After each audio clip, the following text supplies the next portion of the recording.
लगाण वर्षा स्थिति पूरा बेहाल हो पड़ी घरे पशिला वर्षा पानी। आनंदपुर पौर परिषद 14 नंबर वार्ड रे वर्षा जारी रही। रास्तार आंठुए उच्चर पानी चलने सहित अनेक घरे पानी पशि जाइए। फल नाही नथिबा असुविधार सम्मुखीन होउछन्ति स्थानीय बासिंदा। प्रबल वर्षा सांगक सठिक ड्रेनेज व्यवस्था नथिबारु एभली परिस्थिति सृष्टि होइछि। तुरंत पौर परिषद पक्षरु कोनोसी व्यवस्था करा जाय नाही। समानक घरु पानी निष्कासन व्यवस्था करिबाकू दाबी जोर रे होइछि। पानी रे भर्ती हेलानी वर्ष सारा पानी एमती होउची।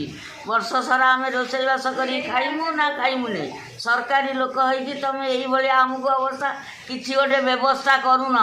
वर्ष दिन ये पानी टिके वर्षा हेले ये पानी पड़े। यही देखो मोटर मोटर लगे आम कौन सबुदिन पानी बहबू। आम गाँ से देखा दर्शन यही समय ही ना परिमल व्यवस्था ना कौटू पानी आस केवल अफिसर मान 100 थर आम अनुरोध कले समस्ते कहीदे थे कहीदे रास्ता से आम दुखरे आम पानी पाऊँ।